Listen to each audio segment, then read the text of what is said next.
Rewind. Your Week in Review is sponsored by the Wisconsin Realtors Association, bringing Wisconsin communities to life with great homes, businesses, and neighborhoods. The Wisconsin Realtors Association, the voice of real estate. This week on Rewind, your week in review. Healthcare workers across Wisconsin got the first COVID-19 vaccinations this week. After Electoral College voters in Wisconsin's capital and across the nation elected President-elect Joe Biden, even Republican Senator Ron Johnson conceded that President Trump lost. A split Wisconsin Supreme Court rejected the president's campaign lawsuit to throw out 220,000 votes cast in Milwaukee and Dane counties. State officials urge new limits on PFAS. Rewind, your week in review for December 18. COVID-19 vaccinations were given to healthcare workers across Wisconsin this week. Both Governor Evers, and Health Services Secretary Andrea Palm says it's a major development, and it is. But we have other additional worries as we go through the next holidays. So first, let's hear about Secretary Palm talking about the arrival of vaccines and what comes next. I think people should feel good about the work that we are doing together. I think we should all feel particularly good that the vaccine is here and that we're starting to get it in arms. And use that as motivation to continue to do what we need to do to get to the light at the end of the tunnel here, all the while continuing to reduce our cases and the number of deaths. I think we feel pretty good about where our numbers are post Thanksgiving, recognizing that we are still, as a general proposition, way too high.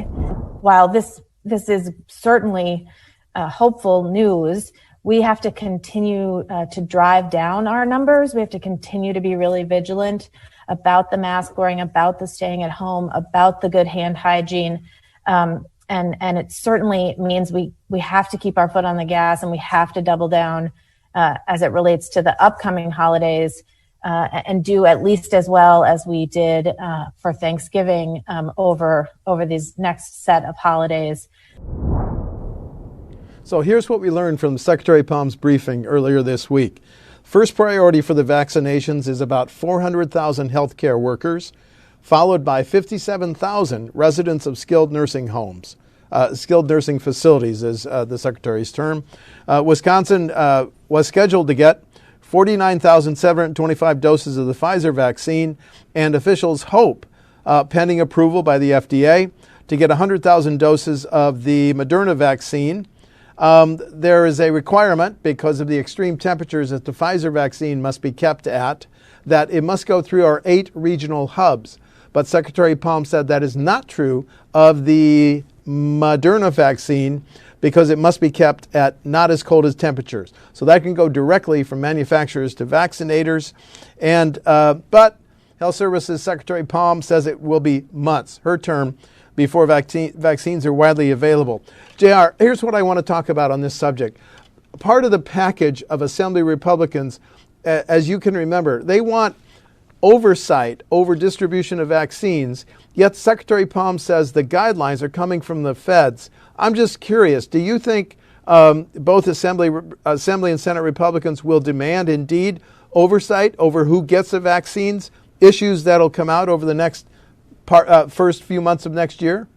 Oh, I mean, there's always a conflict between the legislative branch and the executive branch about oversight. I mean, lawmakers have long called for a say in how things are done. Executives have long said no. So, yeah, I can see Republicans asking for or putting that in their bill.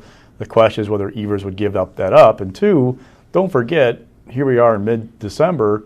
They're not coming on the floor the next couple of weeks. They have Inauguration Day, early January. By the time they get a bill on the floor, it could be late January, best case scenario. So by then, how many vaccines will already be out the door? I'm not sure how much oversight they'd have left to exercise. And, so it's a lot of questions about how this process is going to work, how many vaccines are going to roll out, and the negotiations are ongoing. I mean, I've talked to Devin Lemahue, the incoming Senate Majority Leader. They have an outline of a bill at this point that Senate Republicans are talking about. Robin Vos, Assembly Speaker, put out his bill at the beginning of this month. Governor Evers had his own bill. They continue to meet. There's no clear picture just yet of what an agreement might look like between them that could then guide us on what kind of oversight lawmakers might have, if any, about these vaccines. And in that same briefing, Secretary Palm said that they're waiting on federal guidance on essential workers. And that I find that so intriguing, because where do teachers rank? I mean, obviously, healthcare workers, and then you have the 57,000 residents of skilled nursing facilities. When do you vaccinate guard members who played such a key role in fighting COVID? Also, this incredible debate over when do you vaccinate our prison inmates who have been hit with high numbers of COVIDs, but whose guards then, when they leave work, go home to their home families and communities. It's just absolutely fascinating, and I just wonder whether federal or how much state officials will be able to decide that criteria over who gets shots. Any parting thoughts? No. Okay, let's move on. Monday at noon, our 10 Electoral College voters cast 10 votes for President-elect Biden, Vice President-elect Kamala Harris. This is how Governor Evers opened that session. Please. I thank each of you for your service to the people of Wisconsin and the United States of America. It's an honor for me to preside over this event. Today we did our part to continue the long and sacred tradition of our democracy of honoring the will of the people. If you notice right up here when you come in, I'm reading it upside down. The will of the people is the law of the land. And we have accomplished that by determining who the next president and vice president of the United States are. That vote in the governor's conference room came about an hour and a few minutes after the state Supreme Court ruled dismissing the latest Trump challenge. We'll talk about that in a minute. But that was such a interesting scene. You had the 10 masked electors 10 feet apart signing multiple forms instructing the Electoral College to cast Wisconsin's 10 votes for Joe Biden. But let's turn to what happened after that. National Republicans, Senate Majority Leader Mitch McConnell, and Ron Johnson, Wisconsin's senior Republican senator, he then said, I haven't seen anything that would convince me that the overall national result would be overturned, but the senator wanted irregularities probed. JR, did you watch then that hearing Senator Johnson brought the Trump campaign lawyer James Trupis to Washington? So any fallout from Johnson, who was so critical, and now he finally conceded that, yes, Mr. Biden won? Well, remember that while Johnson's saying that Biden won, he's also talking about irregularities. He mentioned the word fraud, I believe, during the hearing. So at this point, and I've read a lot of legal briefs, there's been no actual fraud alleged by the Trump campaign in anything that I've read. They have said that there were things that were decided by the Elections Commission and local officials that they didn't agree with. But as far as actual fraud in Wisconsin, there has been no evidence of that presented that I've seen in any legal filing from the Trump campaign. But what you're seeing from Johnson is an interesting strategy where he is tying himself to Donald Trump very closely. He's up for election in 2022 if he runs. Remember, Ron Johnson one time said he'd serve 2 terms, that was it. That second term is up another couple of years, but he's now thinking about a 3rd term or running for governor. So you got to watch Ron Johnson, how he proceeds with this. But he also is emblematic of kind of Republicans in general that I'm seeing, where there is a segment of the Republican base that believes this election was, quote unquote, stolen from President Trump. They fully believe that the president's tweets about fraud and all these kinds of things that so far has shown no proof of. There's also a segment of the Republican professional political class and lawmakers who maybe don't believe there was outright fraud, but they are having a hard time with some of the decisions made by local officials and the Elections Commission, because they think those things, the decisions that have been made by those bodies, time and time again have pushed the envelope of what's in state law, that it led to increasing turnout for Democrats in those areas. So they're kind of pushing back a little bit, talking about regularities, because they want to have a conversation about what election standards should be going forward, feeling like the set of standards we have right now are not fair to them. Well, and JR, let's talk about, thanks for that, because yesterday, 15 of the 21 Republican state senators wrote a letter to the governor, and they had 15 questions that they want answered. But then I think in an interview with you, the incoming Senate Majority Leader said one of the things he wants is the ability for poll workers to count absentee ballots before the polls open. Can you elaborate on your interview with Senator Devin? That was actually Scott Bauer from the AP, but I also talked to Devin Lemonhue about the same topic. Thank you. Basically, part of the issue with places like Milwaukee, for example, where they have a central count location for all absentee ballots. That means that every absentee ballot cast in that community goes to one place. They're all counted in one spot. They don't release the results of that count until everything is done. And that was the big surge of votes you had for Joe Biden around 3:30 a.m., I think it was, November 4th, which really moved Wisconsin from a Trump lead to a Biden advantage. The Republicans were suspicious of that, even though we had talked about for weeks, if not months, that because of the heavy reliance on mail-in ballots this election, unlike anything we've seen before, that would put more stress on these central count locations, and they would be reporting the results later than we're used to. I mean, even in the August primary, we saw Milwaukee report things at 3 o'clock in the morning about the absentee ballots from that election. So this was no shock. Those late ballots came in. But it's led to some false claims from the president about a vote dump, quote unquote, in Wisconsin. One of the possible fixes to that situation would be to allow local officials to begin processing, at the very least, absentee ballots the day before the election. Right now in state law, you can't open the envelopes an absentee ballot comes in until the morning of the election, 7 a.m. the polls open. That helped push back the completion of that result. Now, there are a couple of reasons why we have that in place. There are some concerns from some folks that if you allowed an earlier process of absentee ballots, you might have some clerks who would let folks who are favorable to them in a partisan way know how the election is going, to kind of give a heads up, hey, you guys are behind your numbers here or whatnot. I don't know how real that worry is, but that's one concern that's been raised. And two, you think about the process clerks go through right now. Early in-person voting wraps up the Sunday before the election. Is the last you can offer it.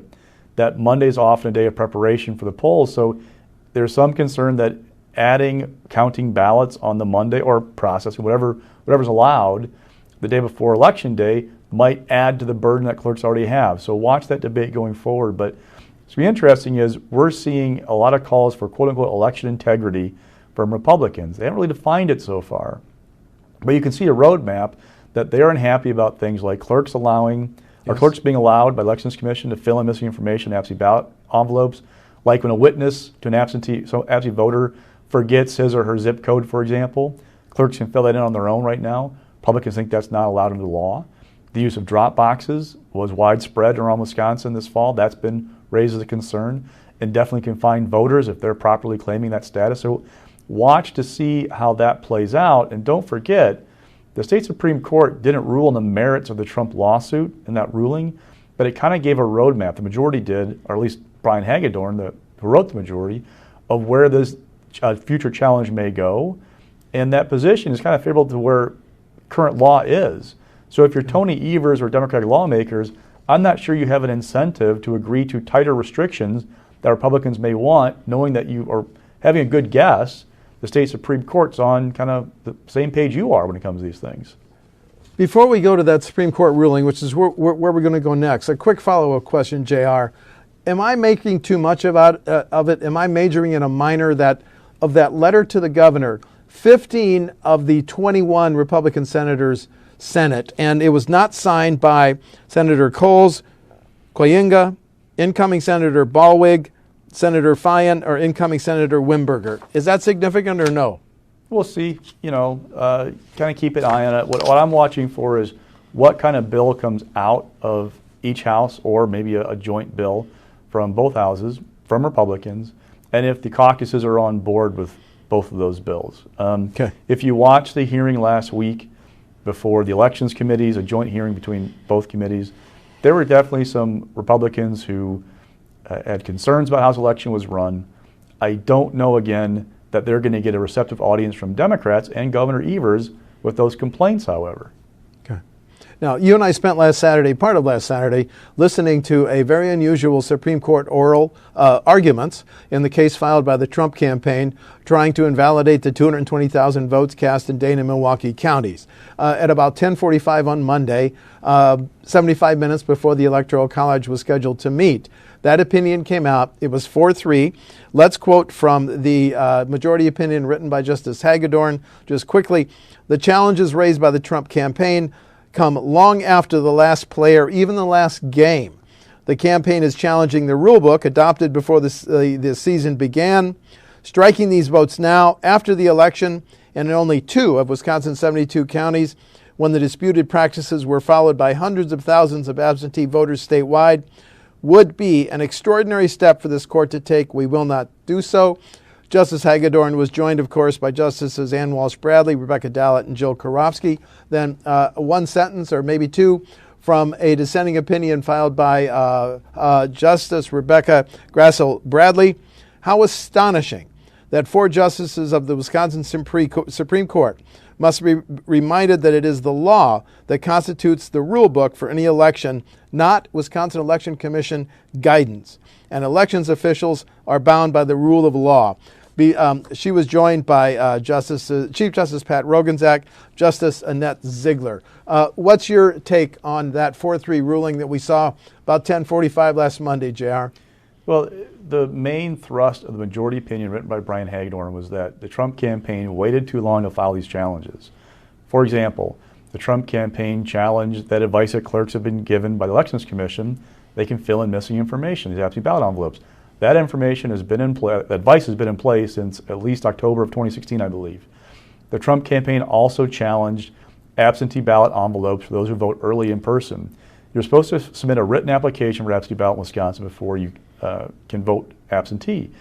The envelope used in many places, including Milwaukee and Dane counties, has that envelope double as a written application. That's been in place for at least a decade. So there's that. Democracy in the park, another issue that was raised by the Trump campaign. Madison put poll workers in 200 city parks to collect absentee ballots. That happened a month before the election. These things weren't challenged before that. The 4th issue that was raised was indefinitely confined voters. Those are voters who say that they are confined because of age, infirmity, or illness. That status allows you to not have to submit a photo ID when you vote absentee. The decision from Hagedorn said that was basically a meritless argument because they want to throw out some 23,000 votes based off of like less than a dozen Facebook posts that hadn't been verified by the court. So there wasn't sufficient evidence to really dive into that challenge. What's really interesting to me is that while the majority opinion basically said this was all filed too late, Brian Hagedorn wrote a concurring opinion to his own majority opinion, which I almost never see in reading court opinions. And in that concurring opinion, Brian wrote basically a roadmap of where he would have gone on the merits. And on the merits, he didn't have any problems with democracy in the park that Madison did. He didn't have an issue with the advice that clerks were being by the Elections Commission. Nobody seemed on either side to have a problem with the absentee ballot envelopes that the Trump campaign tried to raise. What was interesting was Hagedorn was only joined by Ann Walsh Bradley in that concurring opinion. If Dallett and Karofsky had joined him on that as well, that would have been the controlling opinion possibly of the court and become a new standard in Wisconsin about what election law says. I'm not quite sure why those 2 didn't join. It's always possible that they felt like this entire lawsuit was rushed and inappropriate because remember, this thing was filed and decided in the span of like a couple of weeks. That's not usually how we decide what the law means in Wisconsin with the state Supreme Court. Right. That said, there's a roadmap there that if there's a future challenge with this composition of the court, where it might go in such a ruling, which is why Republicans may be better off to try and draw up a bill with their concerns than sue again, because I don't know they're going to have a receptive audience with those 4 justices in the majority of this decision.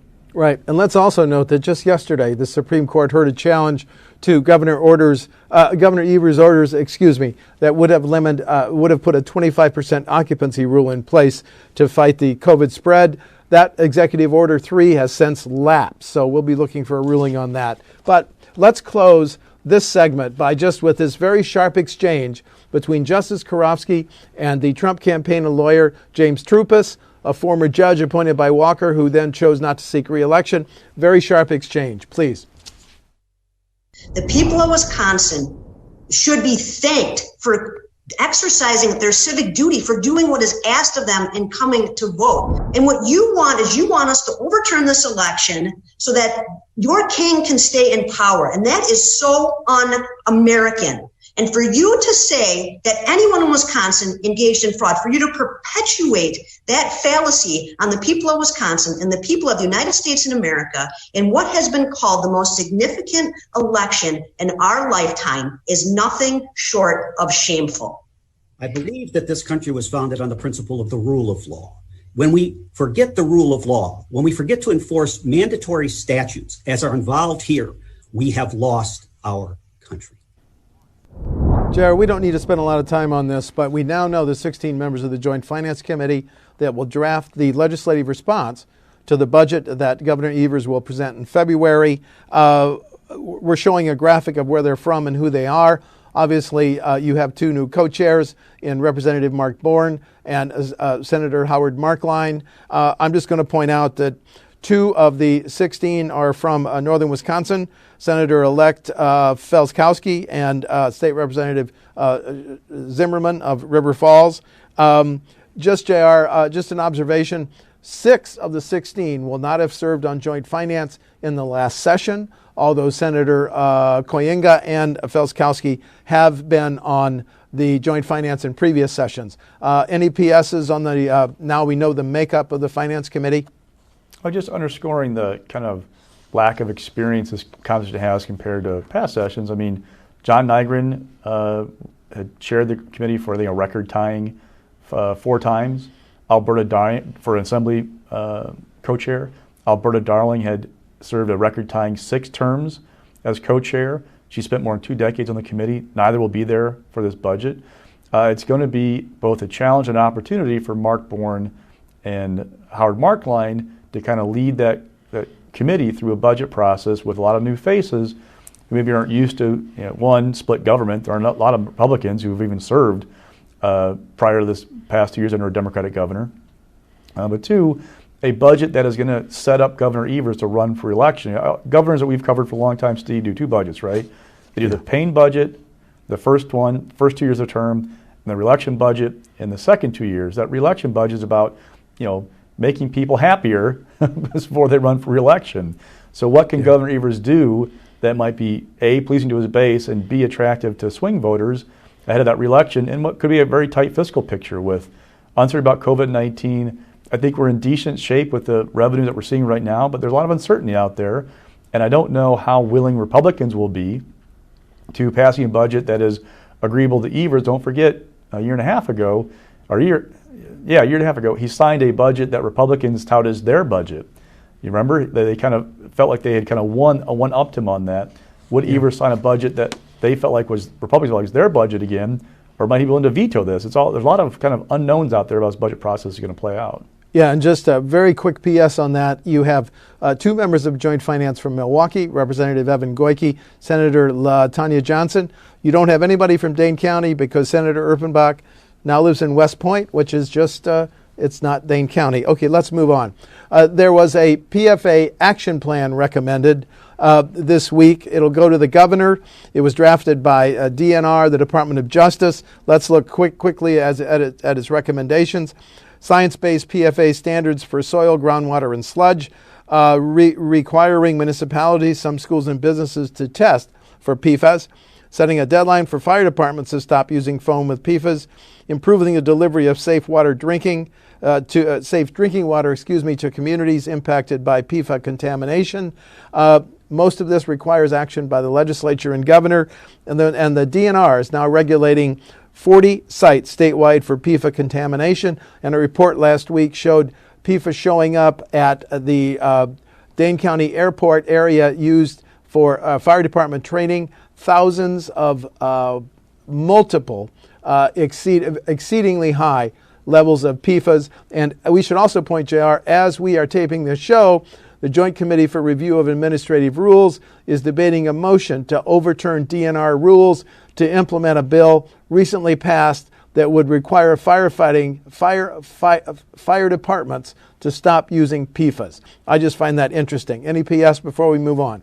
No, as this debate rolls on, that the biggest Republican advocate on the PFAS issue is John Nygren, Yes. who is co-chair of the Joint Finance Committee, because his home district in Marinette, Peshtigo area, is really kind of ground zero for PFAS contamination. He's no longer in the legislature. He resigned early this month. Now he's in the private sector, Wisconsin Associated Healthcare Plans. So Republicans are missing that voice in this debate. And also kind of Dave Hansen, a Green Bay Democrat who'd worked on that issue with Nygren as well. He's retiring. So two of the leading voices on this issue are no longer going to be around as this debate goes on. Right. Okay. Final topic before your stock picks. And this is something that we've been debating, we've mentioned for months. So let's just talk about the formal Legislative Audit Bureau report on problems processing claims for jobless benefits. What that audit found, it took an average of 13 weeks to resolve 268 claims for unemployment benefits filed between March 15th and April 11. Of those 268, 250 had been resolved by November, but 18 were still pending. DWD was swamped with 8.5 million weekly U of I claims since March 15th. The agency now says 95% of those claims have been processed. And I asked DWD, how many employees did you have a year ago? And they responded 518. And I said, how many did you have in the U of I division right now, December of 2020? 1,800. You and I saw a blizzard of press releases from Republicans criticizing the agency, which has a new interim secretary. Any PSs before we go to your stocks? Oh, this may be one of the governor's biggest vulnerabilities ahead of the 22 election. The handling of this issue has not been his best moment. And there are real issues there for him going forward about how they resolve this, because the ads write themselves. I mean, the horror stories of people who've been without unemployment checks for weeks and months for various issues are just cringe. You just cringe listening to the pain they've been through. I don't know if the governor's office is prepared for what could be coming down the pipe in 2022 if this issue isn't resolved in a satisfactory way. And even if he gets it done shortly, it's still an issue he's going to deal with in that election. You can see the ads right now. Okay. Look, I like your stock picks. Rising. 13th Senate District race. So John Jagler, a state rep from Watertown, announced this week that he's running for the seat of Scott Fitzgerald, who is resigning to go join Congress. Jagler joins Don Pridemore, who is a former Republican lawmaker from a different district, who is now running for the Senate seat. A couple things to watch here. One, when is the election actually called? Until there's a vacancy, I don't think the governor can actually call the election, but the farther out it is from November 3rd, the less the lingering anger by Republicans over the election, how it was run, might play a role in this race. So let me explain that. There, like I said earlier in the show, there is a part of the Republican base that's convinced this election was quote-unquote stolen from Donald Trump. So does this primary, the Republican primary, become somewhat of a litmus test about how pure you are on that issue and how strong is your allegiance to Donald Trump about his claims? Interesting to note, there's always talk of election integrity packages in the legislature from Republicans. Might there be a bill that Jagler could vote on before the election that would show where he's at on these issues? Because, talking to people, Pridemore not being an incumbent lawmaker, maybe able to lean in a little bit more about this because he's not in office, can say these guys missed the boat on this. But if you have a vote, Jagler has a vote, it could kind of help him on the issue. And by the way, if he votes for the bill and Evers vetoes it, he can vote on an override, even better for Jagler. Yeah, okay. We're almost into overtime, so quickly, mixed. Tom Tiffany, he's the only member of Wisconsin delegation that signed on to this amicus brief, this dubious lawsuit that Texas filed trying to overturn the results in Wisconsin and 3 other states. I asked people about this issue a little bit, why would Tiffany sign on? They noted, one, he has the Trumpiest district of all the seats in Wisconsin. It's the most pro-Trump. It's not necessarily Republican, it's pro-Trump. There's really a Trump vibe in northern Wisconsin. All he has to really worry about is a primary challenge, so there's that. But also, don't forget, Tom Tiffany has refused to vote for a resolution condemning QAnon, this kind of conspiracy fringe group that the FBI has labeled a domestic terrorist threat. He voted against the proposal that would strip Confederate names, I believe, off of our Confederate monuments. Tiffany is definitely in that right wing of the party, and it's good for his district, but it's also not great if you're going to run statewide. He's kind of running the Trump lane right now. I'm not sure how well that would work if he wants to run statewide because he's not Trump and doesn't necessarily have the Trump attributes that make that whole thing work. Okay, quickly on falling, my friend. UW system funding, look, you have a tuition freeze that's in place now for a decade. The percentage of money that UW is collecting from the states been going down as far as revenues. There are a couple of big challenges on the horizon for UW. One of the big ones is that tuition freeze. At some point, it will go away. When will it go away, and will this budget be the one that takes it away? Good point. Okay, coming up next week, I'll be interviewing Meet the New Senate Majority Leader on Tuesday, and we'll be off for a couple weeks because of obviously the Christmas holidays and New Year's holidays. So I'm Steve Walters. And I'm J.R. Ross. Have a happy, safe holiday, and that's Rewind for December 18. Rewind, your week in review, is sponsored by the Wisconsin Realtors Association, bringing Wisconsin communities to life with great homes, businesses, and neighborhoods. The Wisconsin Realtors Association, the voice of real estate.